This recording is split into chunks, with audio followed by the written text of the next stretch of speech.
ایک محافظ مقرر رہے گا، شیطان تمہارے قریب بھی نہیں آ سکے گا۔ صحیح بخاری میں یہ حدیث موجود ہے۔ آیت الکرسی میں اللہ تعالیٰ کی وحدانیت یعنی اس کے یکتا ہونے کو بیان کیا گیا ہے۔ اس آیت میں اللہ تعالیٰ کی قدرت اور صفات کا بھی بیان ہے۔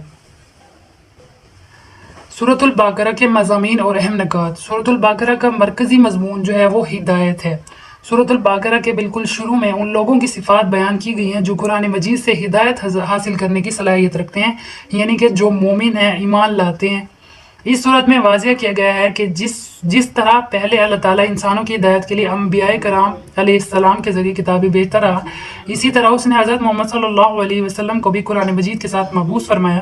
یہ واضح کیا گیا کہ آپ صلی اللہ علیہ وسلم پر ایمان لائے بغیر ایمان کا دعویٰ قبول نہیں، لہٰذا انسانوں کو حکم دیا گیا کہ قرآن مجید اور صاحب قرآن خاتم النبیین صلی اللہ علیہ وسلم پر ایمان لے آؤ اور ان کی کامل اطاعت کرو۔ سورۃ البقرہ کے مضامین کو 10 نکات کی صورت میں بیان کیا جاتا ہے۔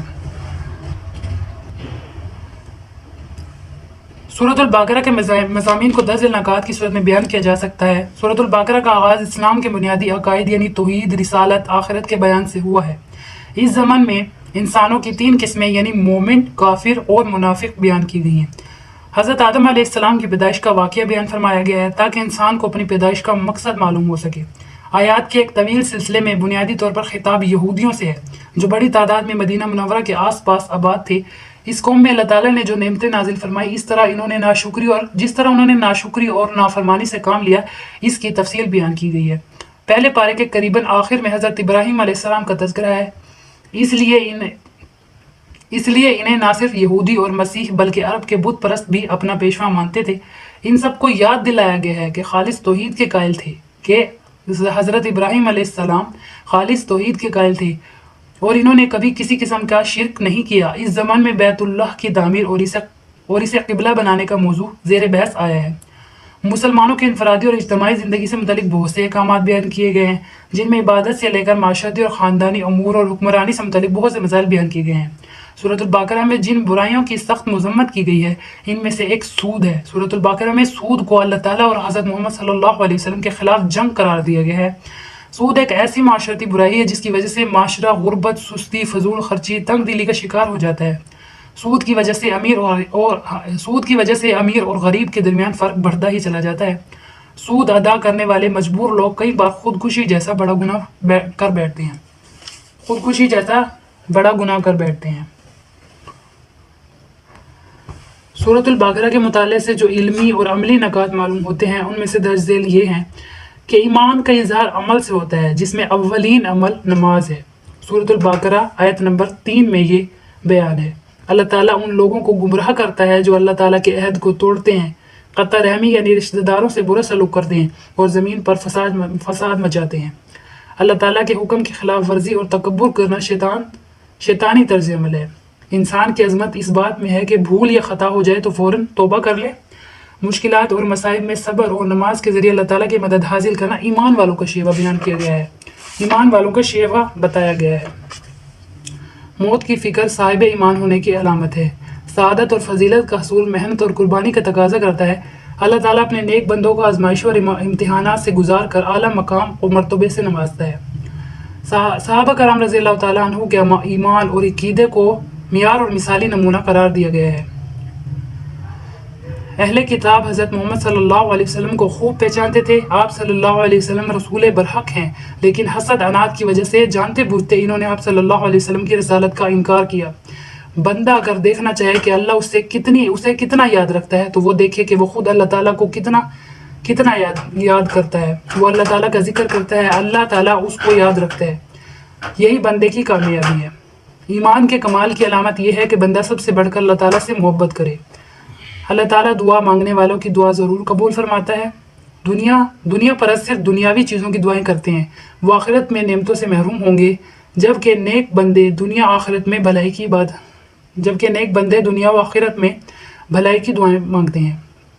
اللہ تعالیٰ نے مال خرچ کرنے کی یہ ترتیب بتائی ہے کہ پہلے والدین، پھر رشتہ داروں، پھر دیگر حاجت مندوں پر خرچ کیا جائے۔ انسان اپنی لا علمی یا ناقص علم کی وجہ سے فائدے کو نقصان اور نقصان کو فائدہ سمجھ بیٹھتا ہے۔ جس قوم میں اجتماعی بزدلی آ جائے وہ زوال اور ہلاکت سے نہیں بچ سکتی۔ دین میں کوئی جبر نہیں ہے، یعنی دین قبول کرانے میں کسی پر جبر اور زبردستی نہیں کی جا سکتی۔ احسان جتلانے، دکھاوا کرنے اور تکلیف پہنچانے سے نیکی ضائع ہو جاتی ہے۔ قرض کے معاملات کو تحریر میں لانے، ان پر گواہ بنانے کی تلقین فرمائی گئی ہے، اور سود سے حاصل ہونے والی مال میں برکت نہیں، اس کا انجام مفلسی اور تباہی ہے۔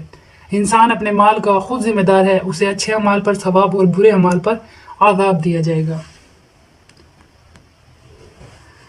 اب ہم سورۃ البقرہ کی پہلی 4 آیات جن کی ہم نے تجوید کی تھی ان کا ترجمہ کریں گے اور ان کی تفسیر کی طرف جائیں گے۔ بسم اللہ الرحمن الرحیم۔ بسم اللہ الرحمن الرحیم کا ترجمہ ہے کہ شروع اللہ کے نام سے جو بڑا رحمان اور رحیم ہے۔ رحیم وہ ہوتا ہے جو مہربان ہو، رحیم اس کو کہا جاتا ہے جو مہربان ہو، اور رحمان اس کو کہا جاتا ہے جو اس پر بھی مہربان ہو، جو اس کی اطاعت کرے، اور اس پر بھی جو اس کی اطاعت نہ کرتا ہو۔ اللہ تعالیٰ کی صفت جو الرحمن ہے، یہ مسلمانوں کے لیے بھی ہے، یہودیوں کے لیے بھی ہے۔ اللہ تعالیٰ یہودیوں کو بھی رزق دیتا ہے، ہندوؤں کو بھی، غیر مسلمز کو بھی، اور مسلمانوں کو بھی دیتا ہے، اس لیے وہ الرحمن ہے، وہ سب پر رحم کرتا ہے۔ بسم اللہ الرحمن الرحیم۔ الف لام میم۔ الف لام میم حروف مقطعات ہیں۔ حروف مقطعات الگ الگ کر پڑھے جانے والے حروف ہیں۔ ان کے بارے میں کوئی مستند حدیث موجود نہیں ہے۔ آپ صلی اللہ علیہ وسلم نے ان کے بارے میں فرمایا کہ میں نہیں کہتا کہ الف لام میم ایک حرف ہے، بلکہ الف ایک حرف، لام ایک حرف اور میم ایک حرف ہے، اور ہر حرف پر ایک نیکی ہے، اور ایک نیکی 10 نیکیوں کے برابر ہے۔ اس کے بعد جو دوسری آیت ہے وہ ہے ذالک الکتاب لا ریب فیہ۔ ذالک الکتاب، ذالک الکتاب کا مطلب ہے یہ کتاب، لیکن ذالک کا جو لفظ ہے یہ دور کی طرف اشارہ کرتا ہے۔ اللہ تعالیٰ نے یہ بہت عظیم کتاب ہے، ذالک الکتاب سے مراد یہ ہے اللہ تعالیٰ نے اس کتاب کو دور کی طرف اشارہ کرتے ہوئے فرمایا ہے۔ اس سے قرآن مجید کی عظمت واضح ہوتی ہے۔ لا ریبہ، لا کا مطلب ہے نہیں، ریبہ کا مطلب ہوتا ہے کوئی شک نہیں، کوئی شک۔ فیہ کا مطلب ہوتا ہے، یہ جو فیہ لفظ ہے، یہ فیہ کا جو لفظ ہے اس میں دو چیزیں ہیں، ایک ہے فی اور دوسرا ہی کا مطلب ہوتا ہے اس، اور فی کا مطلب ہوتا ہے میں۔ جب فی ہی ایک ساتھ ملا کر عربی میں لکھا جاتا ہے تو اس کا مطلب ہوتا ہے اس میں۔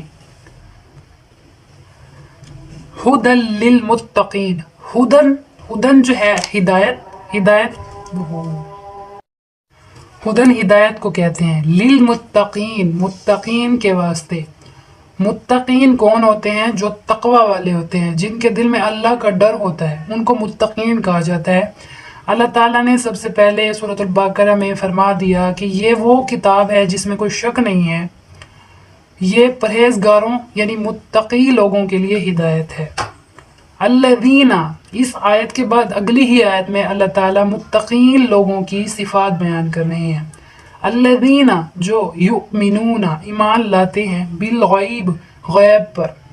غیب میں شامل ہے جو چیز دیکھی ہوئی نہیں ہوتی، اس کو غیب کہتے ہیں۔ اس میں اللہ تعالیٰ، فرشتے، ہمارے لیے پچھلے انبیاء بھی غیب ہیں جن کو ہم نے نہیں دیکھا، ہمارے لیے آج کے دور کے لوگوں کے لیے ہمارے نبی بھی غیب ہیں کیونکہ ہم نے انہیں بھی نہیں دیکھا۔ ان چیزوں پر ایمان لاتے ہیں۔ وَيُقِيمُونَ الصَّلَاةَ، اور نماز قائم کرتے ہیں، یہ دوسری خصوصیت ہے۔ یہاں پر نماز پڑھتے ہیں نہیں کہا گیا، یہاں پر قائم کرتے ہیں کہا گیا، یعنی کہ باقاعدگی سے، خشوع و خضوع کے ساتھ، خوبصورتی کے ساتھ، دل کے ساتھ قائم کرتے ہیں۔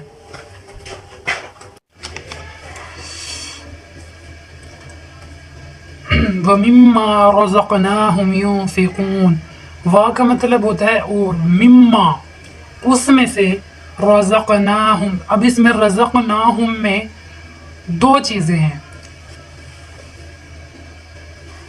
اچھا، سب سے پہلے یہ 2 چیزیں ہیں، یہ تھوڑی سی نا ان شارٹ تھوڑی سی انڈرسٹینڈنگ ہے جس سے ہم مکمل عربی میں جو ہے نا، عربی گرامر میں نہیں جا رہے، ہم تھوڑا بہت اس کو انڈرسٹینڈ کر رہے ہیں تاکہ اگر ایک لفظ ہے تو ہمیں اس کا تھوڑا بہت پتہ ہو۔ جو ہم ہوتا ہے نا، اگر کسی بھی لفظ کے ساتھ ہم یا ہم ہو تو اس کا مطلب ان میں آتا ہے، یعنی ان کا، ان کی، ان کو، ان کے لیے وغیرہ۔ کم کا مطلب جب کم ہوتا ہے نا تو تم میں ہم کسی کو تم تمہارے لیے یا تمہیں وغیرہ اس طرح.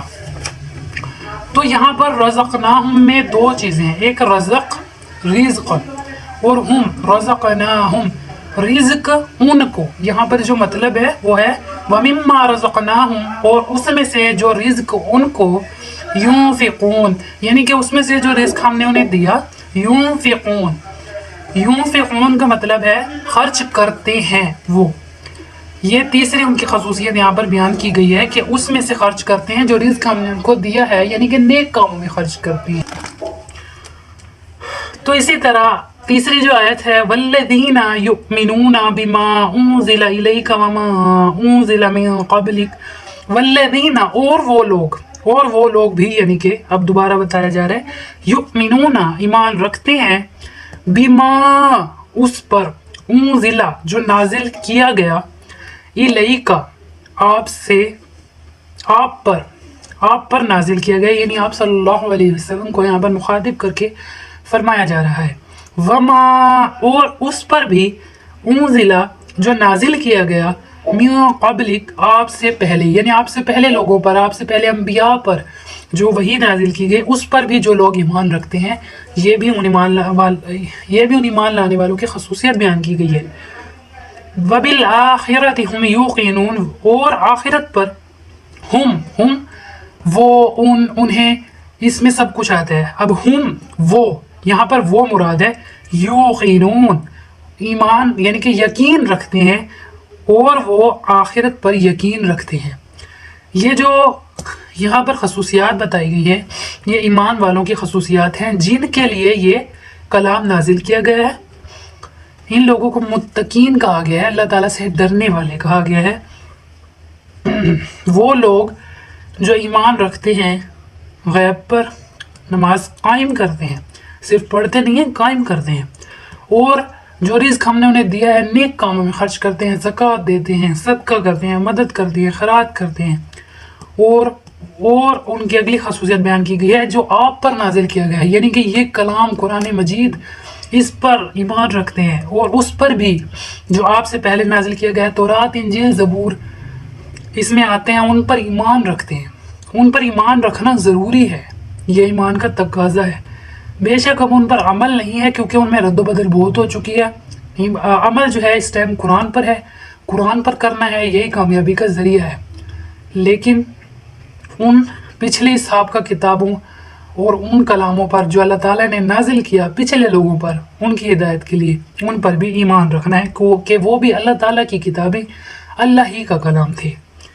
وبالآخرۃ ہم یوقنون اور وہ آخرت پر یقین رکھتے ہیں کہ ایک دن یہ جب دنیا ختم ہو جائے گی تو اس کے بعد ایک دن آئے گا. اللہ تعالیٰ سورہ القحف میں فرماتے ہیں کہ اللہ تعالیٰ نے یہ زمین بنائی, میں اس کا مفہوم یہاں پر بتا رہا ہوں کہ اللہ تعالیٰ نے یہ زمین بنائی ہے, اس پر بے شمار رونقیں پیدا کی ہیں, اور ایک دن یہ زمین جو ہے چپٹی ہو جائے گی اور تمام لوگ جو ہے وہ اس میدان پر کھڑے ہوں گے اور انہیں اپنا حساب دینا ہوگا. اجر ہوگا ان لوگوں کے لیے جنت کی صورت میں جو نیک عمال کرنے والے ہوں گے, اور جو برے عمال کرنے والے تھے ان کے لیے جہنم کا عذاب ہوگا. تو اس آخرت پر وہی لوگ یقین رکھتے ہیں. جب بندہ آخرت پر یقین رکھتا ہے تب وہ نیک عمال کرتا ہے. اب اللہ تعالیٰ سے ڈرنے والا ہی آخرت پر یقین رکھتا ہے نا. ہمیں آخرت کا یقین ہے کہ ہمیں جواب دینا ہے اپنے ہر کام کا, تو وہ اسی لیے یہی ڈر ہے ہمیں کہ ایک دن آخرت قائم ہو جائے گی. اگر ہمیں آخرت پر یقین ہی نہیں ہوگا تو ہم اللہ تعالیٰ سے نہیں ڈریں گے. مطلب اگر ہمیں آخرت پر یقین ہی نہیں ہوگا تو ہم برے اعمال کریں گے, کسی معاملے میں نہیں ڈریں گے. آخرت پر یقین جو ہے ہمیں گناہوں سے روکتا ہے. یہ جو 4 آیات ہیں ان میں اس کلام کا مقصد بیان کیا گیا ہے اور فرمایا گیا ہے اس میں کسی قسم کا کوئی شک نہیں ہے. سورہ البقرہ میں اگلی آیاتوں میں اللہ تعالیٰ نے فرمایا ہے کہ اس میں اگر تمہیں اس کلام کے بارے میں شک ہے تو اس جیسی کوئی صورت لے آؤ اور اپنے مددگاروں کو بھی پکار لو جنہیں تم اللہ کے سوا پکارتے ہو. اگر تم ایسا نہ کر سکے اور ہرگز تم ایسا نہ کر سکو گے تو اس جہنم کی آگ سے ڈرو جس کا ایندھن آدمی اور پتھر ہیں. یعنی یہ کتاب جو ہے اللہ تعالیٰ کی لکھی گئی ہے، اس میں کوئی شک نہیں ہے۔ اللہ تعالیٰ کی جو شان ہے وہ بہت بڑی ہے، ہر عیب سے پاک ہے، اسی طرح اس کا کلام بھی ہر عیب سے پاک ہے۔ تو یہ چند صفات مومنین کی یہاں پر بیان کی گئی ہیں۔ انشاءاللہ ہم کل سے آگے کا سمجھنے کی کوشش کریں گے۔ اللہ حافظ۔